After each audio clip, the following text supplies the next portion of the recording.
Good morning. Good morning.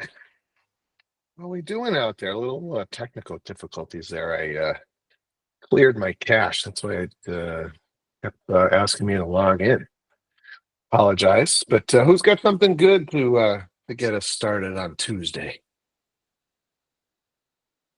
Make us smile.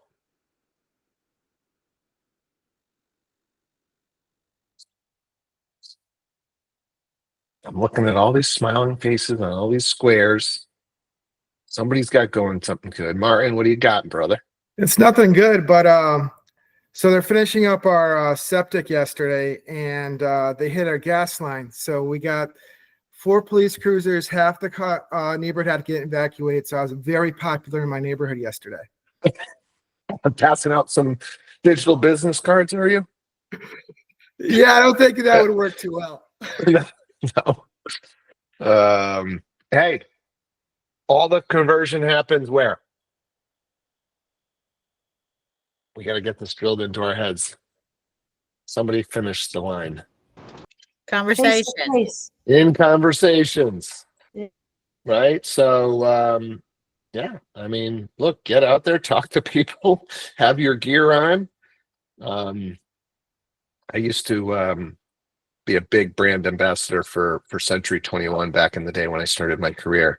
So I got all I used to wear was my was golf polos, and I went and got every single one of them embroidered with the Century 21 logo. And I started my career at 25, so my friends were all just making fun of me. But I anywhere I went, it would strike up conversation. Oh, do you work there? And everybody's always interested about real estate. So I would definitely spend the money, get your swag, get stuff. And, if you already have stuff that you like, go get it embroidered, or you can get it just printed on. So you don't even have to go to the swag store and spend money if you don't want.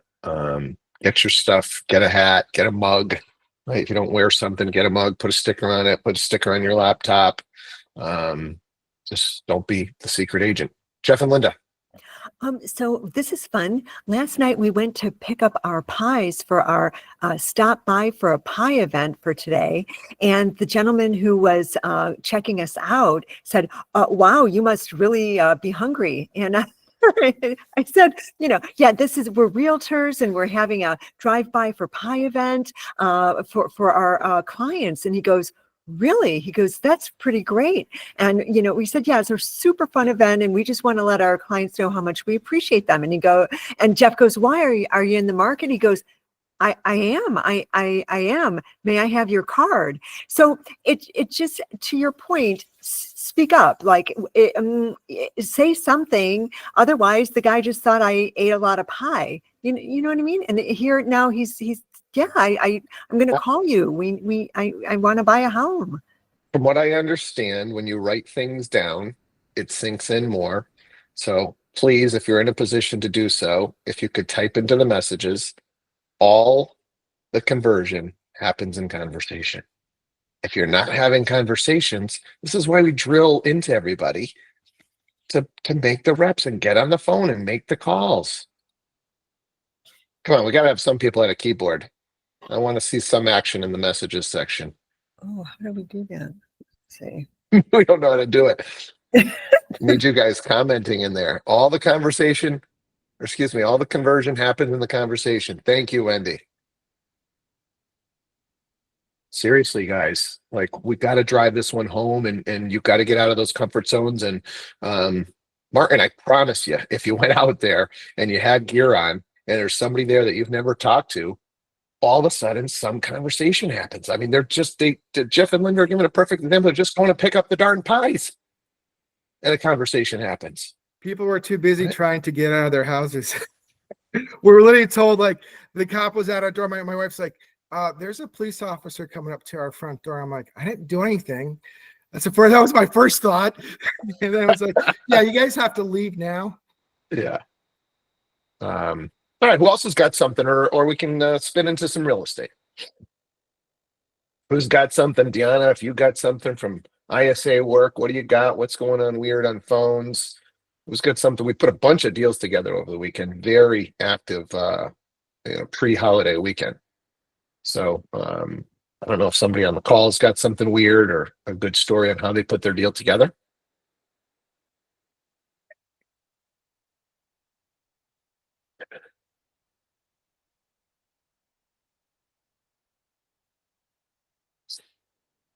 That's it.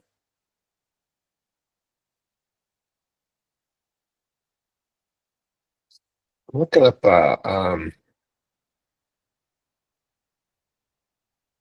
podcast here for you.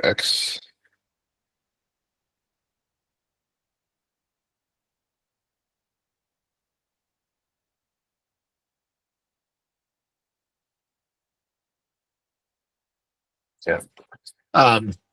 I wanted to follow up on the social media stuff that we've been doing.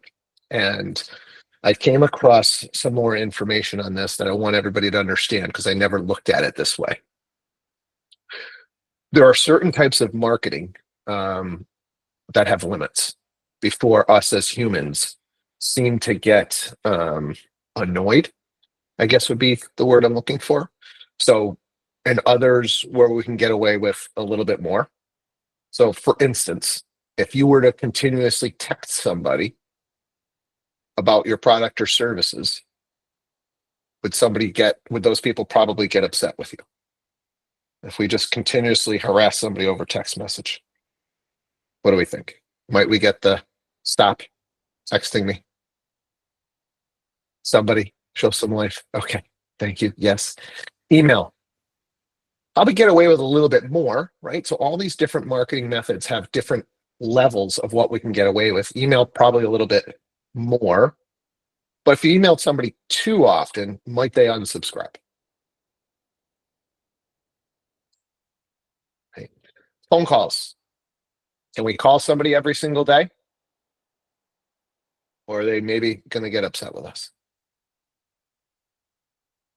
Right. So let's look at some media that maybe we can get away with unlimited, let's say, exponential. If we did a billboard and we put it out there, it's not really much they can do. We're just going to continuously hit them. If we did a radio ad, if we did a TV ad, those are kind of unlimited, right? Nobody's calling up and saying, oh, I don't want to see that Deborah Falder realtor TV ad anymore. Stop it. Right? Just kind of is. It's exponential. The problem with those three that I just mentioned, and there's others, they're violently expensive. Right? And if you go to some of these markets, bigger markets, you will see some people that dominate on the radio. You will see some people that dominate on billboards. You know, some of my friends throughout the country, you know, they'll specialize in one or the other. A good friend of mine down in the DC, Maryland area just crushes radio. If you go down to that area and you ask about Chris Weaver, they will all know his jingle because he's been running that radio ad for like a decade. Right? If you go down to Jacksonville, Florida, you're going to see the DJ and Lindsay team billboards everywhere. But these guys invest a lot in those forms of advertising to be able to get in front of all those people. And so when it comes to social media, we kind of get free and exponential, right? I mean, I guess at some point you might, if you did too much, maybe somebody unfollows you. It'd have to be quite a bit of marketing that you are putting out there. You know, for the majority of us, you could post every single day about your product or services. You could share some information. You could get in front of people. It's not going to cost you much but your time. And people are not going to be able to say stop or even want to say stop. It's just how we operate in the social world. So I don't know. What do we think about that? Does that all make sense? Like, we've got to be master marketers, right? For a lot of the people that come into my world as agents, you're starting off brand new and we're trying to build you up and we're going to help you with leads. But the goal is, how do we get you off of those leads? right? How do you take those leads and turn them into more past clients? How do you work your sphere? How do you start to be a marketer? How do you get in small groups and start to get into these conversations? And I really want you to consider hard what we can do in the exponential exposure that we can get through social with no repercussions. Right? Can I get just a quick thumbs up? Is that making sense? Have you ever heard it explained that way? I had never heard it explained that way. Right? But this is the power of what social media can do. It can absolutely separate you for free. So, anybody have any other questions around it, or has anybody dove in recently just because we've been talking about it, or figure something out, or make their first post, or John? Yeah, Steve, I was just wondering, do we have any like scheduling social media things? Like there's, I think there's a thing called out there like Soci or something like that, and it will schedule postings for you. That'll help. That's helped me in the past, just because like you get one day to kind of set up your social media, and you can kind of just schedule it for the month or the week or whatever you need to do. Yeah, I mean, there's a bunch out there. I mean, I don't particularly subscribe to anything myself. I don't have anything that I'm pushing. I think that Social Eye one, is something that I've heard. There was another one. His Later, I believe, is another one Yeah, that is that's on it. the one. Yep, that's the one I was thinking about. Yeah. I don't know that. Like, I think that's when you're at the pro level, that you're pumping out so much that you've got to schedule it. I think for the average agent, just creating some content, make it high quality. We talked about it's got to be Windows storefront stuff if it's going to go on your feed, and then it can just be whatever if it's just going in your story and it's going to disappear, but it's got to be something. Amber says, Amber's just chiming in. We've talked about Reminder Media and their magazines, and she's chiming in that they have a scheduler, it sounds like. So for those of you guys who aren't using Reminder Media, that might be something that you want to take a peek at. Anybody else want to talk about scheduling? Is anybody using a scheduler? Alex? So not much of a scheduler, but I mean, Rate My Agent, I believe, will actually post on a lot of the major social media things for you, as well as if you have like a business account with Facebook, if you go to just like business.facebook.com, you can automatically schedule things to go in for Facebook or Instagram at any hour. And this way you can actually set some stuff up for like the week or the month or however you want. You can even schedule the time that you want the post to come out. So I don't do any kind of scheduler platforms except for that one. And for the time being, it works. Awesome. Great share. Shaston? I also know Hootsuite is a really good one that I've used in the past, but I was just curious if anybody uses a scheduler that will include your personal pages as well, or sorry, your personal profiles. So say Facebook, you've got your personal account and then you've got your business account. Even Meta Business Suite or Hootsuite or any of the ones that I've tried, they'll only connect to business accounts. So I have to literally, do my posts, my schedules through my business ones, and then I have to go and share those from my actual personal page. But I'd like to be able to just put them all in one platform, press, post now, and it goes to all of them. But I'm not familiar with any that does that, if anybody knows. Jeff and Linda? A question on that line for Shaston. I'm not sure if this would work, and I'm not ultimately familiar with it, but Zapier, is that one that would allow you to take one platform and automate some actions for you? Is anybody else really familiar with that? I've seen it work a couple times, but I'm not ultimately familiar with it. Yeah, Zapier can do a ton of syncing between applications. I don't know if it can do that one. But personally, Chaston, my take is, and kind of where I've gone and what I seem to see from most people, is they're not separating the accounts. They've just got one account. So I think, I don't know what your reasoning might be behind having a personal and a business. But it seems like more and more people are just moving towards they just have one account and it's got both on it. So I don't know if you have a reason That why you want to keep them separate. I don't know. I think it was from the start. I just always made Add sure to separate. have the business one. Yeah. Yeah. Yeah. I think if you did some research, I think you're going to find that I think that might be, and I'm definitely no social media expert. I think that might be kind of old school thinking that you need, you have two and you put your business on one. And I think most of the, influencers that they just have one. It's just too hard to be managing two. Margareta. Good morning. So from lead generation perspective, I don't know how to create leads on my personal. You need to have the business meta to do that and filter those leads through. So yeah, I'm always That's struggling as well, combining both. How do you, and there's a question, do you put the same content? Do you change it? But yeah. yeah, I don't know how to else to do that or, stream them. Yeah, I think that's the other reason why I think most of the people just lean towards that business account is because that's where you can run ads. Everything that I'm reading when it comes to that is you want to post, engage, see what basically hits. So your posting is just to it's kind of like fishing to see which one is going to resonate. And from what I've listened to, there's no rhyme or reason. Right? You could have really, really good quality. I'm listening to this guy Callaway who says, he spends 5 to 6 hours on a post, right? One video that he's going to make. But it's super high quality. It's very well done.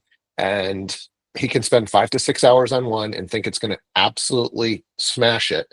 And he'll, get a few thousand views, or he's had some that are in the millions. And he's like, I didn't even think it was going to do that good. So there is a little bit of luck, I guess, with the virality of a video. So, I know in the past when I was posting every single day there for a while, I was really concerned with the hashtags, and I had to get the right comment or caption and stuff like that. And his kind of feedback was that is like it's an 80-20 rule. The content needs to be really, really good. You're not going to have an unbelievable caption that's going to take a so-so video or so-so post and make it go viral. That's not going to happen, right? Can a really good piece of content maybe get amplified by some good captions? Absolutely. But again, I think getting comfortable with AI combined with social, you shouldn't really have to worry about what the captions are or whatever, right? You can just tell AI, hey, this is what the subject of my video or post is about. Write me a good caption. Write me an engaging caption that maybe utilizes a couple of different hashtags or something. So yeah, I wouldn't be too concerned on that if you're spending time or worried about that stuff. Who else wants to comment?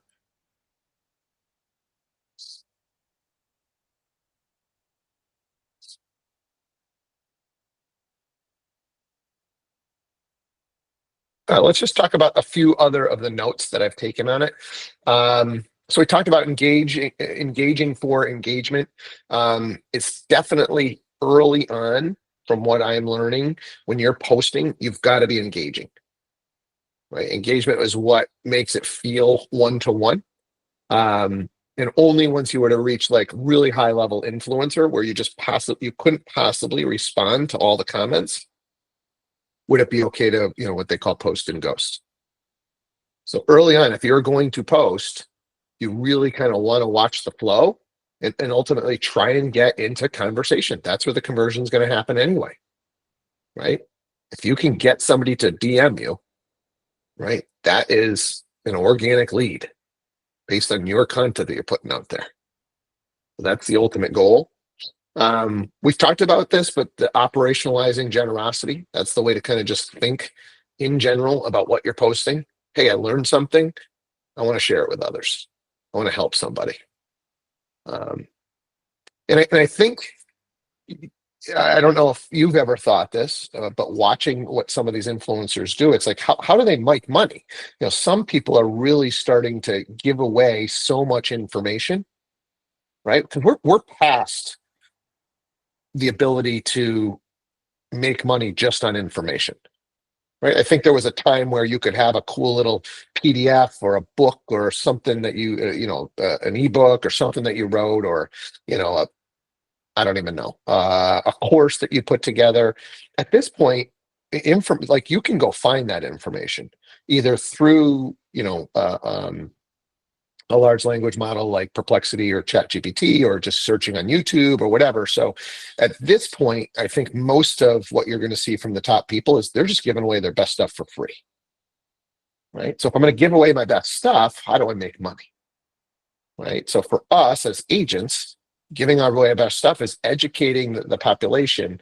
But the implementation, right, is where you're going to make the money, actually getting them as a client. Right. If you were a real estate coach, you wanted to go into coaching, you'd give away, right, all of the coaching information. Well, like what a Tom Ferry does. So you give away all these tips and tricks and whatever, but having just the tips and tricks, as you guys know, doesn't make you a great agent. It's the implementation piece. And that's what he's selling, is coaching, right? Hey, you need a coach and accountability partner to hold you accountable, to help you to implement this stuff. We all know we've got access to everything. We all know what to do, right? What coaching does is just kind of get you there quicker. It's not that we don't have the information. It's, hey, how do I synthesize all the information that I have? I've got all these PDFs. I've got all these courses. I've learned all this stuff. How do I take action on it? What's the easiest way to take action? And that's where, a coach, or you might hire a specialist. Like, let's say you're high on, hey, I'm going to go for social media, right? You can try and figure it all out on your own, or you can hire a coach that's just going to get there a little bit faster. So, understanding the difference between information and implementation, I think, is really, really important, because I think we're past, saying, hey, I've got this scarcity mindset, pay me for it. Or if you DM me, or excuse me, if you work with me, then you can have this. You'll see a lot of people say, hey, DM me for that free thing, right? Why are they asking you to DM? Because the conversion happens in the conversation. You see Sharon do it all the time. He'll put a comment gift in the comments to get his power pack. It's like 7 key tips or strategies, right? Trying to get you in the conversation. Hey, thanks for commenting, blah, blah, blah. Now you got a DM, you got a 2-way conversation going on. So, a lot of times we can just kind of follow what the best people are doing, rip off and duplicate. Let's just pause there. I got a few more things that I've written down, but does anybody have any questions? And I definitely wanted to put it out there one more time if somebody's they're struggling on a deal. We've been spending a lot on social, but maybe somebody's got a real estate situation they want to throw out there.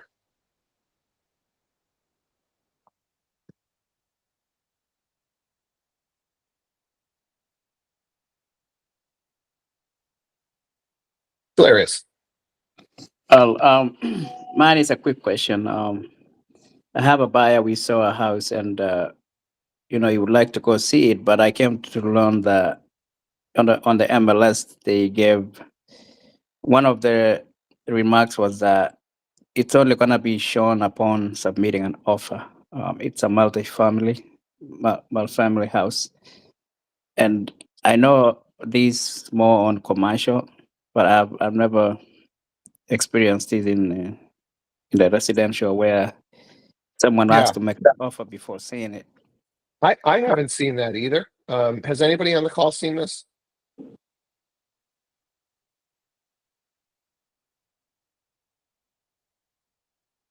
Okay.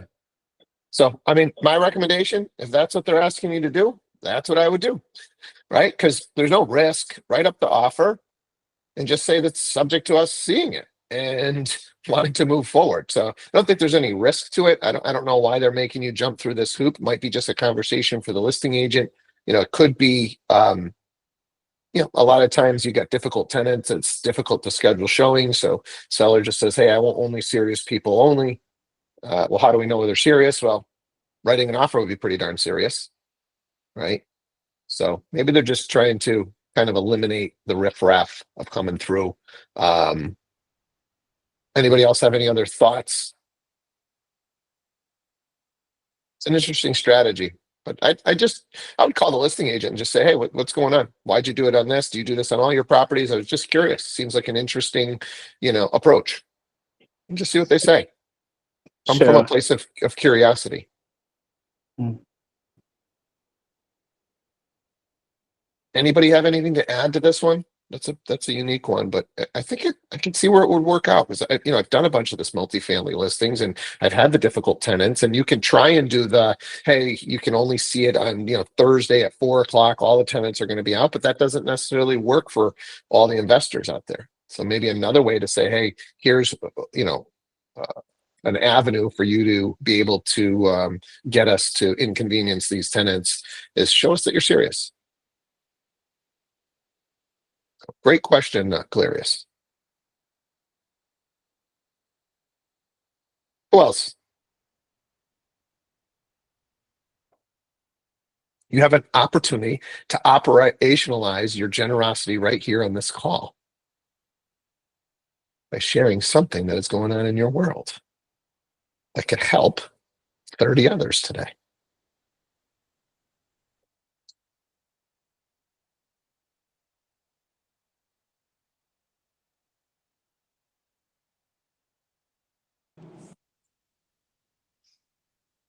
Well, I have a question, and it's just a little bit not off topic, but just in regards to the doing the stuff on Instagram and Facebook. Do we have a certain look or a template that we need to use for Rovi or Rovi Real? Do we have that so that we're compliant both with the company and with the housing laws? Yeah. So we do have that, and it should be available to you in Canva. And everybody, regardless of where you work, if you're attending this call, all your social should represent the broker. All states have this kind of as part of the licensing law. You've got to make it obvious the broker that you work for. And I would love that, Jen. Maybe we can end on that. So you got to recognize the broker, and if you're on a team, you should recognize the team as well. So if you check, it should be loaded into Canva. Joel, if it's not, let me know, and I'll make sure it gets added. All right, thank you. I will. Yep. Great question. All right, so Jen said she was going to read some gratitude. We'll wrap it up with that. I did want to make sure you guys are aware. We'll do this again tomorrow, and then we'll take Thursday and Friday off. Let's enjoy the holidays. Let's get into conversation. Let's talk to people, and then we'll get back after it again on Monday morning. So, Jen, wrap it up for us. What do you got? Okay. Be thankful that you don't already have everything you desire. If you did, what would there be to look forward to? Be thankful when you don't know something, for it gives you the opportunity to learn. Be thankful for the difficult times. It's during those times you grow. Be thankful for your limitations. They're opportunities for improvement. Be thankful for each new challenge. It will build your strength and character. Be thankful for your mistakes. They will teach you valuable lessons. Be thankful when you're tired. It means you've made a difference. It's easy to be thankful for the good things. A life of rich fulfillment comes to those who are also thankful for the setbacks. Gratitude can turn a negative into a positive. Find a way to be thankful for your troubles, and they can become your blessings. That was beautiful. That was beautiful. I would love to end the call more like that. So if anybody else has stuff like that, and I'd love to have people kind of step up at the end of the call. I thought, man, what an awesome way to end. I'm sure there were different lines in there that hit different people, and I'm grateful for you, Jen, for speaking up and saying that you had that and bringing that to this call and ending it on such a positive note. So great message. Have yourselves an awesome Tuesday, and we will do this one more time this week tomorrow morning. All right, take care. Thanks, everyone. Enjoy your day.